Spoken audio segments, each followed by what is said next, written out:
All right, let's get into the fun stuff. This is the kind of stuff that I get off on. Actually, it's weirder than you think, than I just said. Nutrition and supplementation.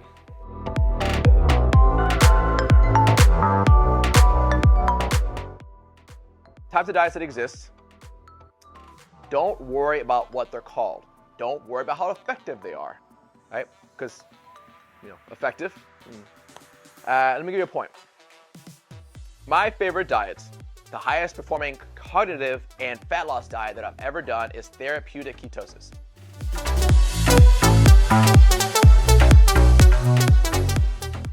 What it is 75% fats. 75% fats. I'm basically drinking olive oil. Like, that's how much fat. 20% protein, 5% carbohydrates. So, pop keto. Very popular. Obviously why it's called pop. So, easier to sustain if you're a fan of savory. If you don't mind cutting your sweets out, right? If you like to skip your breakfast in the morning, skip eating breakfast in the morning, ride that low insulin level.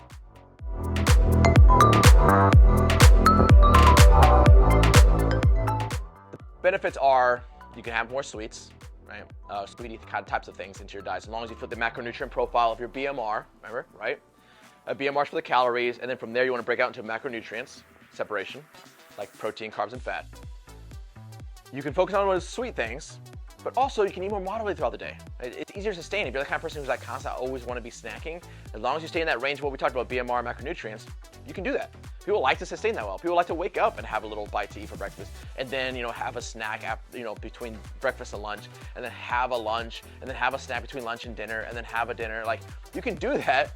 You have to make sure that you keep that inside your BMR and your macronutrient profile.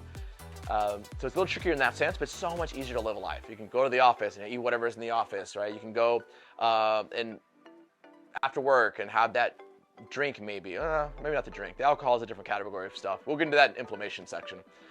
But you'll have, you can still have that sustained lifestyle of compliance being held to it. Because at the end of the day, that's the most important thing. If you can't be held compliant to it, then there's no point us talking about diets. Right? Find the thing that works for you. Now, is there a high protein diet? Yes, and it's not as fun.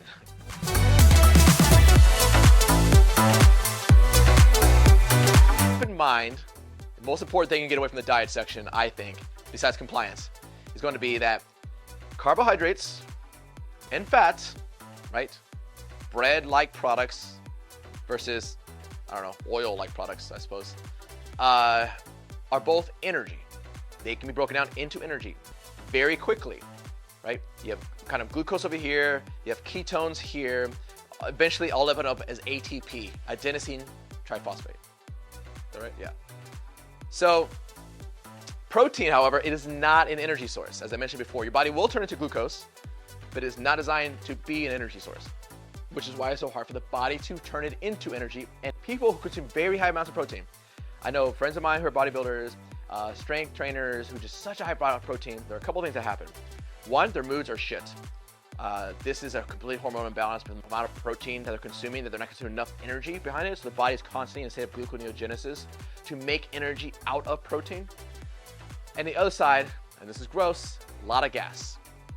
Protein is a very sticky substance, molecularly speaking. It sits in the colon, all is being broken down, sticks to the lining of the colon, and they're not consuming enough fiber to push the protein out, so it sits there and essentially just rots. The bacteria in the stomach will just feast on it, it creates gas, and they're just constantly farting, and it smells like they are dead inside. It feels like bones is inside of them, rotting as a corpse. Sorry, I won't check you like I did last time. We lost a limb last time. So those are the 3 macronutrients. There's a reason why people stick to this diet. The only one I would discourage, especially if you're watching these videos, you're probably fit in a category of someone who is in the beginning path of their life, trying to understand their basic of diets. Stick to a moderate to high carbs or moderate to high fats balance until you understand how the difference of how things feel before you start to get really into performance-based stuff. Do not just jump into it. You will feel miserable, and more importantly, you won't know why. And if you don't know why, you're not gonna go back to it. It's like, I don't know, I tried that thing, and it made me feel miserable. I tried strength training, and I was doing the protein shake thing. I didn't like it, it wasn't for me, my body didn't like it, I quit, right? And then you just never go back to it the rest of your life. I don't want that for you. Start off with the basics,